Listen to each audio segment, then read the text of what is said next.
Kingdom greetings, friends and family. I want to speak to you about a topic. Show me your fruits. Jesus did not say, you will know them by their leaves. He did not say, you will know them by their talk. He did not say, you will know them by their gifts. He said, by their fruits you will know them, according to Matthew 7, verse 20.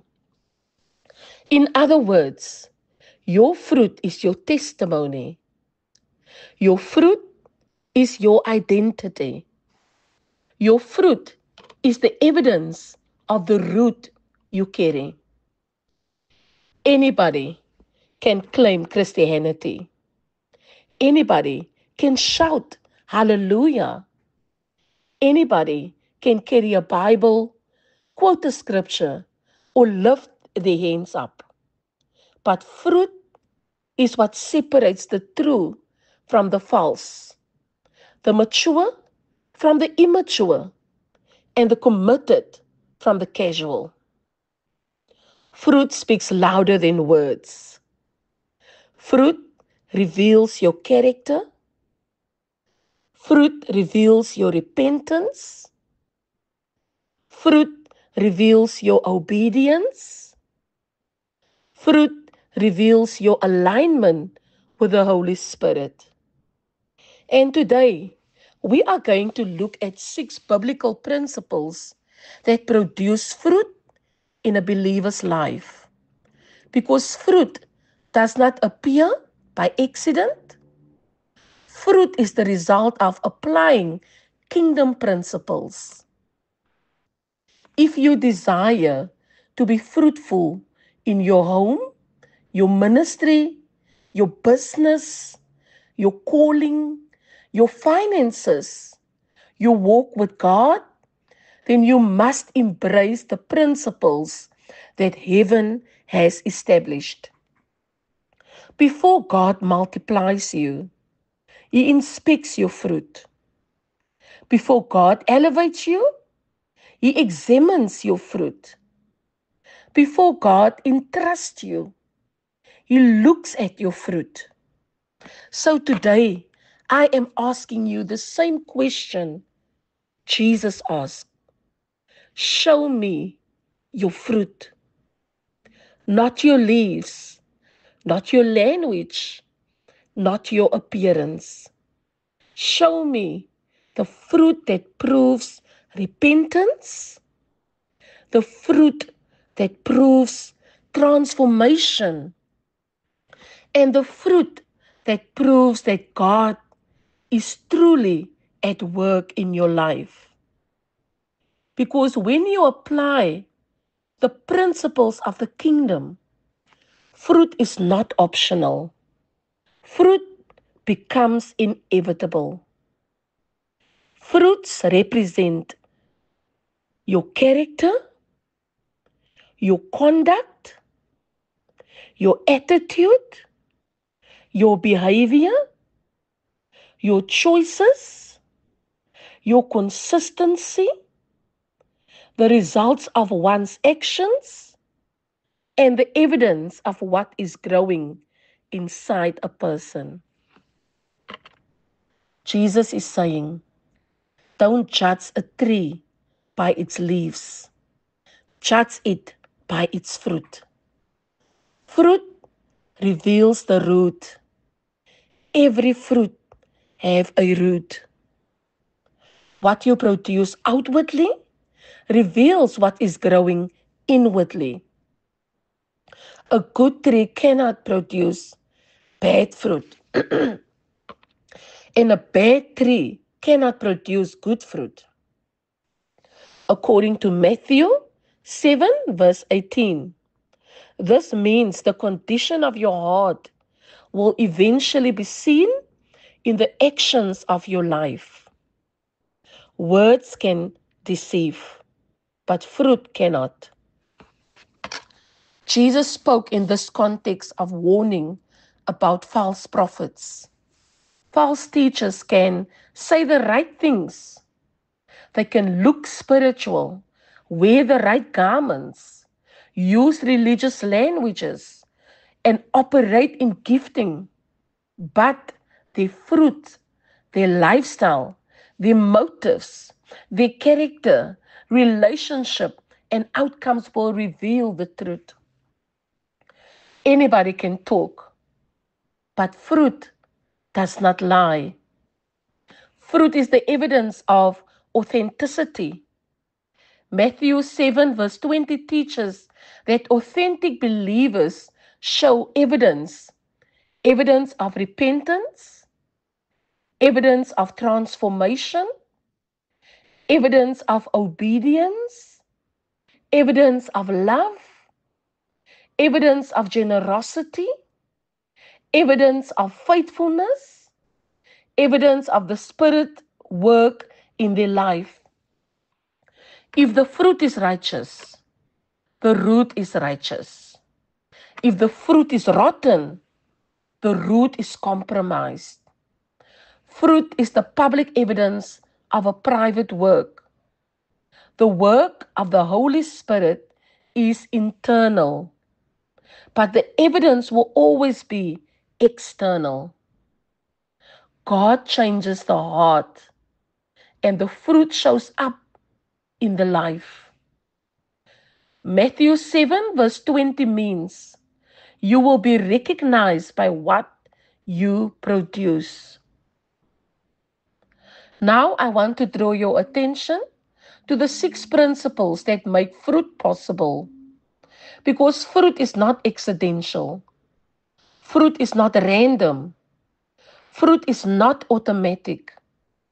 Fruit is produced when divine principles are obeyed.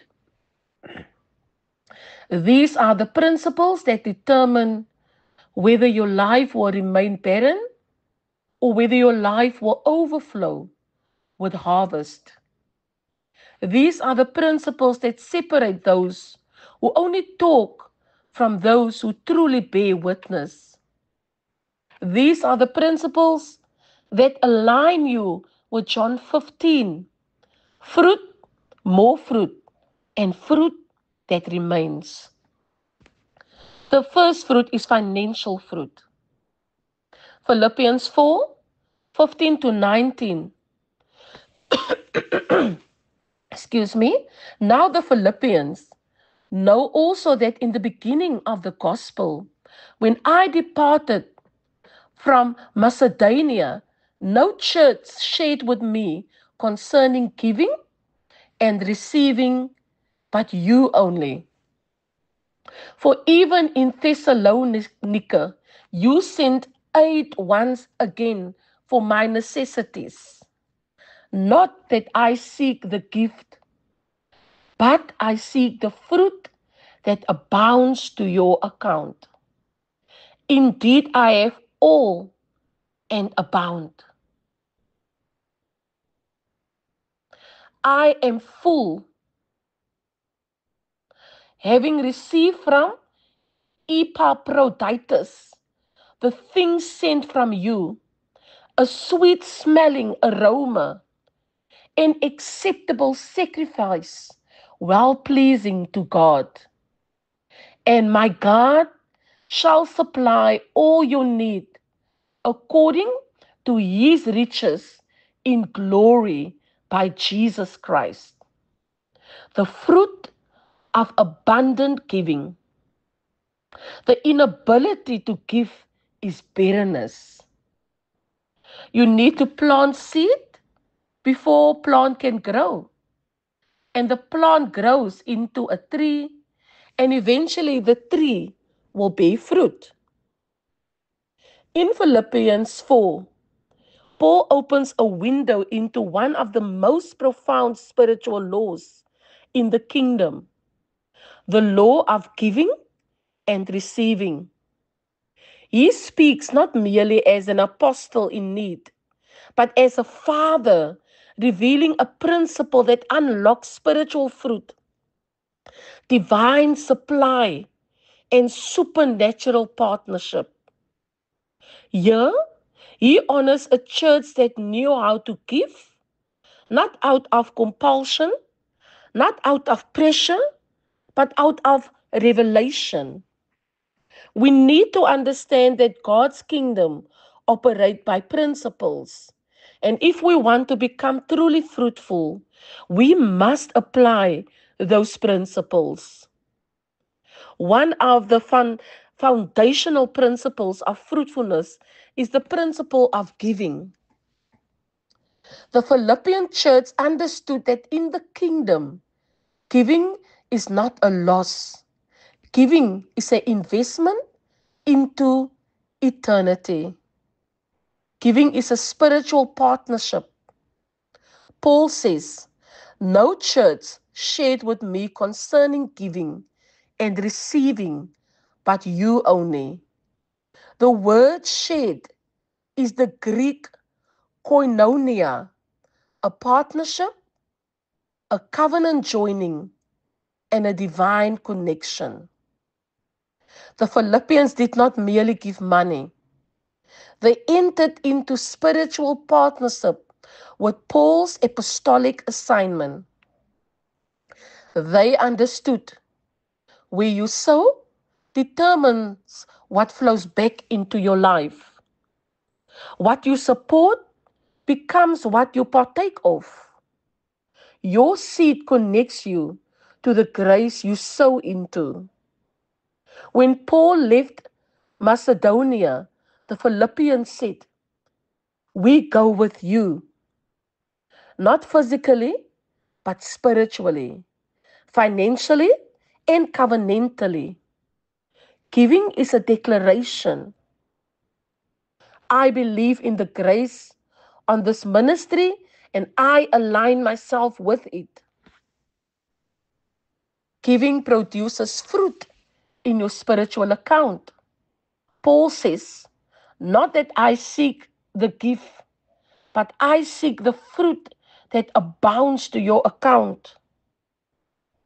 There is a heavenly account over every believer. Your obedience, your generosity, your sacrifices, they produce fruit in that account. This fruit manifests as protection, provision, favor, grace for breakthroughs, open doors, divine remembrance, harvest in time of need. Paul makes something clear. The true benefit of giving is not what the apostle receives, it is what the giver activates. Your seed is not decreasing your life, it is increasing your account in the realm of the Spirit. Giving is a sweet smelling aroma to God. Paul says their offerings was a sweet smelling aroma, an acceptable sacrifice, well pleasing to God. In the Old Testament, sacrifices released a fragrance before God. In the New Testament, your giving still releases a fragrance. God smells faith. God smells honor. God smells your obedience. And He smells your sacrifices. Your giving is not simply a transaction. It is worship. Giving activates divine supply. And my God shall supply all you need according to His riches in glory by Christ Jesus. The kingdom says give to increase. Giving position you under kingdom economy. Giving activated supernatural resources, divine covering, angelic assignment, and supply according to His riches, not human limits. God obligates Himself to supply, not according to your job, not according to your salary, not according to the economy or South African systems, but according to his riches in glory. Then the second fruit is repentance, the root fruit. Before anyone can carry fruit for God or pay the price of fruitfulness, there must first be repentance. Repentance is not a word of condemnation. It is the doorway to transformation. It is the evidence that a life has been touched, corrected, and redirected by God. Luke 3 verse 8 say, therefore, bear fruits worthy of repentance. John the Baptist confronts the religious leaders of his day because they claim spiritual heritage, but presented no evidence of spiritual change. They relied on their lineage, their titles, and their outward appearances, yet their hearts remained untouched. Repentance is not lip service. It is not emotion. It is not tradition. Repentance produces fruit, and where there is no repentance, there can be no lasting fruit.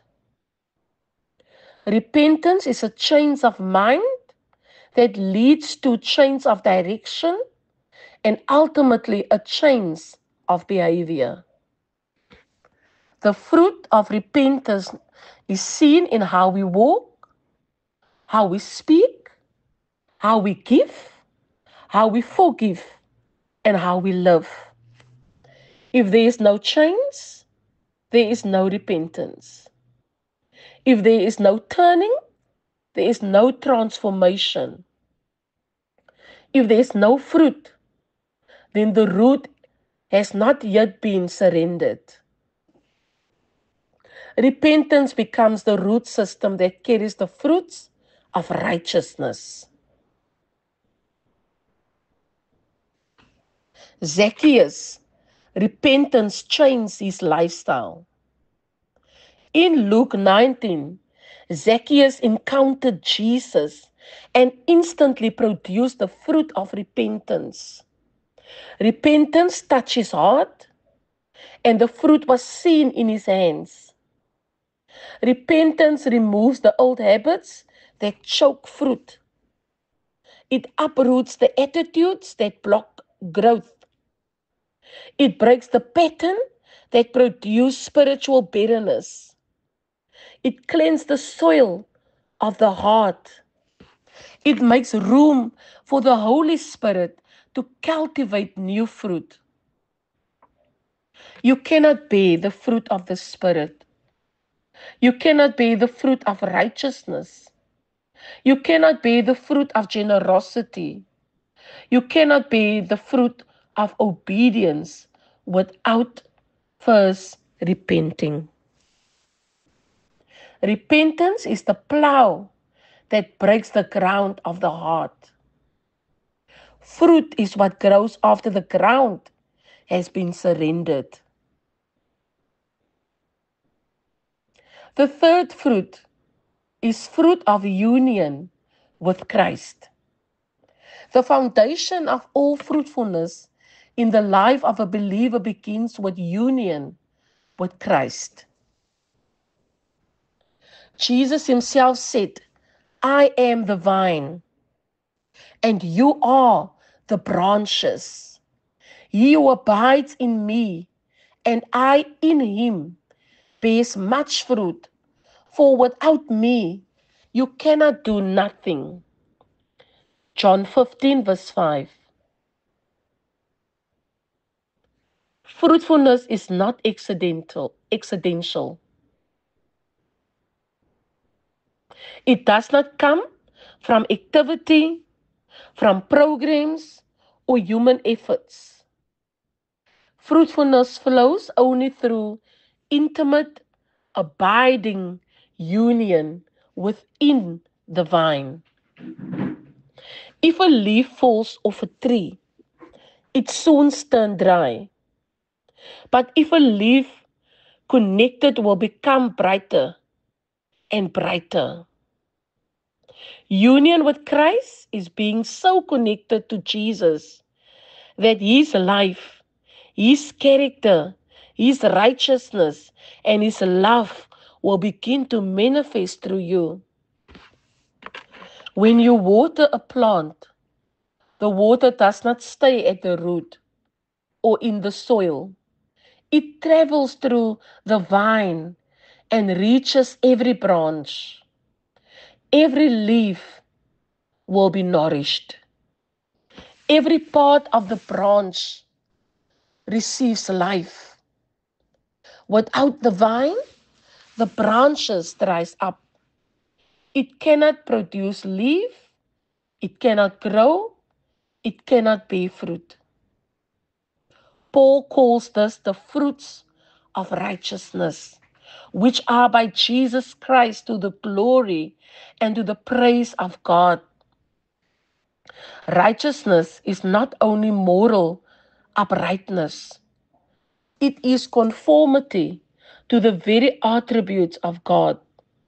His holiness, His faithfulness, His wisdom, truth, and love. Over time, as we nourished and aligned with Him, the branches bear fruit, fruit of holiness, faithfulness, love, wisdom, and obedience. The fourth fruit is identity, the fruit of the Spirit. The scripture teaches that every believer carries fruit, either of the Spirit or of the flesh. Galatians 5:22 to 23 tells us that the fruit of the Spirit is love, joy, peace, long-suffering, kindness, goodness, faithfulness, gentleness, and self-control. These fruits are not optional. They are evidence of the indwelling Christ within you. The Spirit of God shaping your character and revealing your true nature and identity. Ephesians 5:9 to 10 confirms, for the fruit of the Spirit is in all goodness, righteousness, and truth, providing what is acceptable to the Lord. But the scripture also warns that those governed by the flesh produce fruit of a very different nature. Works of the flesh such as hatred, jealousy, strife, selfish ambition, and immorality, as in Galatians 5:19 to 21. Such fruit is destructive and exposes a life disconnected from God's Spirit. Jesus said, even so, every good tree bears good fruit, but a bad tree bears bad fruit. Written in Matthew 7, verse 17. In other words, the life you live, the fruit you produce, shows the world and even yourself whose spirit you belong to. Identity, therefore, is not only what you claim, it is what your fruit proves. Luke 9, verse 55 records Jesus rebuking his disciples. You do not know what manner of spirit you are of. Beloved, we must examine ourselves.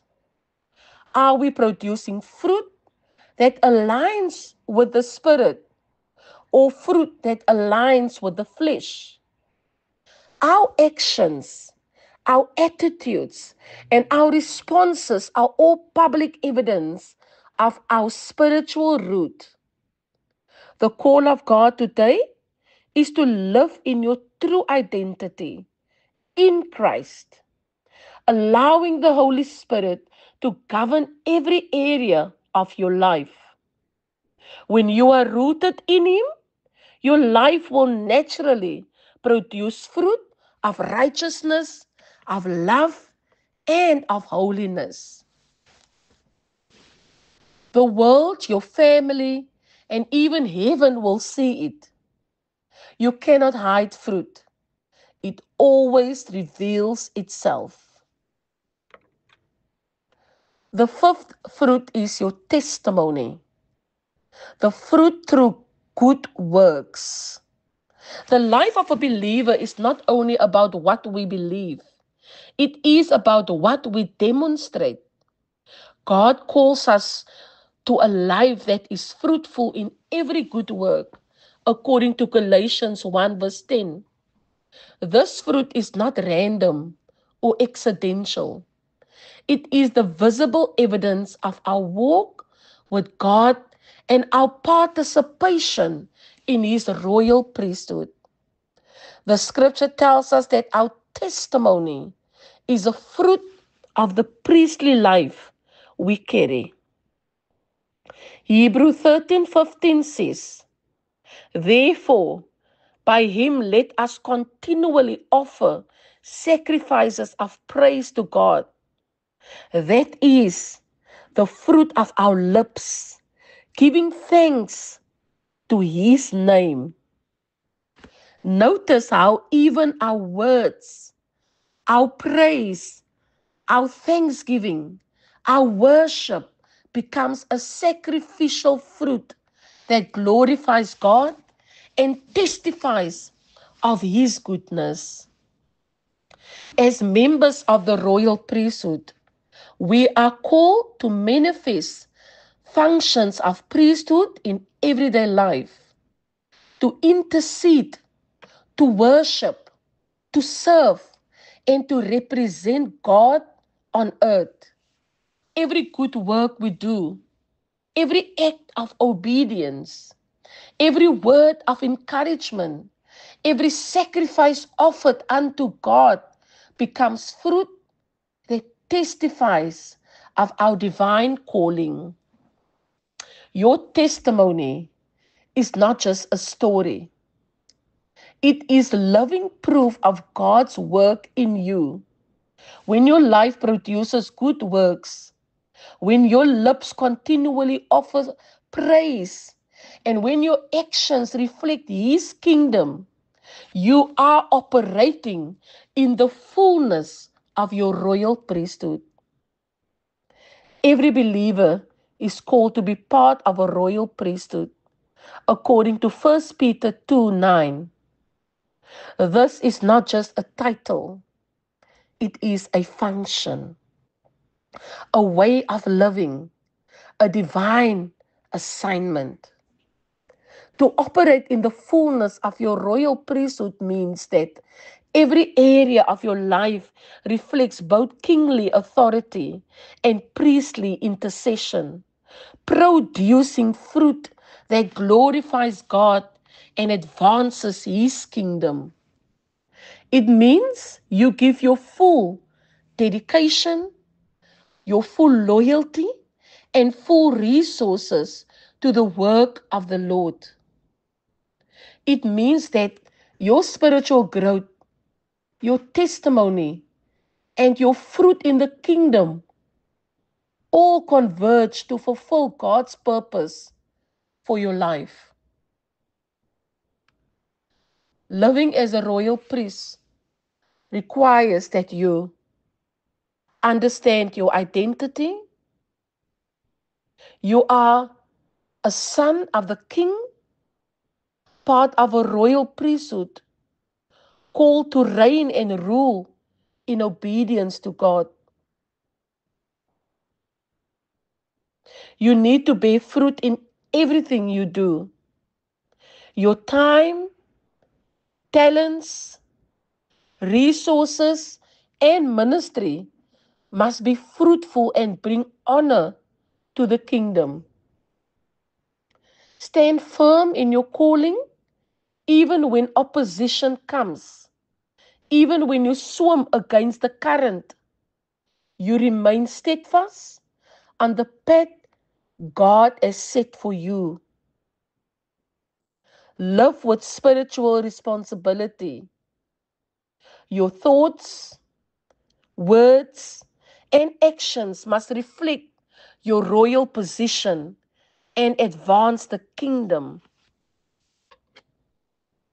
Operating in this fullness means your life is not limited by human standards, but it is empowered by God's provision, His guidance, and strength. Over the years, we have lived this reality in our giving. We became extravagant givers for the kingdom. We gave our time, strength, resources, our vehicles, ourselves fully to host crusades, organize camps, lead outreaches, and to win souls. Seasons came when God required more than money or convenience, and we said yes.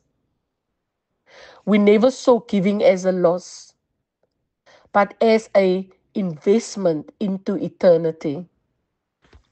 Today I testify not as one seed has ever returned void or gone unrecorded in our lives. What we have, who we are, and where we stand is not luck. It's neither the profits of our businesses. It is a harvest, the fruit of consistent, sacrificial, joyful giving. Because here's the truth. Giving does not decrease your life. It increases your spiritual account in the realm of the Spirit. And when your spiritual account is full, heaven begins to release supply according to His riches and glory.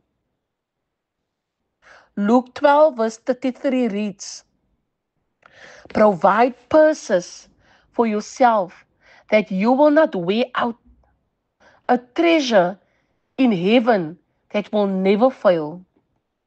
Here Jesus tells us that there is a spiritual purse, an account in heaven that will never run dry. Generosity unlocked grace, and obedience unlocked supply. The fifth fruit is souls, the eternal fruit. As we conclude today, let us remember that the greatest fruit of all is souls won for the kingdom of God.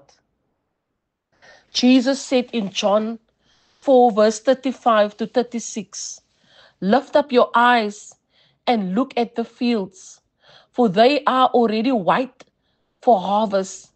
And he who reaps receives wages and gathers fruits for eternal life." Every soul reached, every life touched is fruit that lasts for eternity. It is not temporary. It is an eternal harvest. John 15 verse 8 reminds us, "By this my Father is glorified, and that you bear much fruit, so you will be my disciples." Discipleship and fruitfulness are inseparable. And in John 15:16, Jesus assures us, "You did not choose me, but I chose you and appointed you that you should go and bear fruit, and that your fruit should remain." He is calling us to a life of intentional fruit bearing, and winning souls is the highest expression of that fruit. Let your life bear fruit in every area. in your repentance, your union with Christ, spirit-filled character, your testimony, your sacrificial giving, your royal priesthood, and the winning of souls. Heaven is looking for fruit. Show me your fruit, says the Lord. Let us pray a fruit-bearing prayer. Heavenly Father, we thank you for the privilege of bearing fruit for your kingdom. Today we come before you, acknowledging that fruit is the evidence of your work in our lives. Lord, we repent for every area where we have been barren, distracted, or disobedient. Cleanse the soil of our hearts. Uproot every root of selfishness, pride, and unbelief, and prepare us to bear lasting eternal fruit. Lord Jesus, you are the vine, and we are the branches. Teach us to abide in you. May your life, your love, your wisdom, your faithfulness, and your truth flow through us, so that every branch of our lives is nourished with productive. Father, let the fruit of the Spirit manifest in our character, our conduct, our relationship, our homes, our ministries, and our businesses. Let love, joy, peace, patience, kindness, goodness, faithfulness, gentleness, and self-control be evident in all that we do. Holy Spirit, empower us to live fully in our identities as sons of God, as members of a royal priesthood. Let our words, our actions, and giving be sacrifices that rise sweetly before you. Let every seed we sow, our time, our resources, our energy, our talents produce abundant fruit, increasing our spiritual accounts in your kingdom. Release your supply, your favor, and your supernatural provision according to your riches in glory.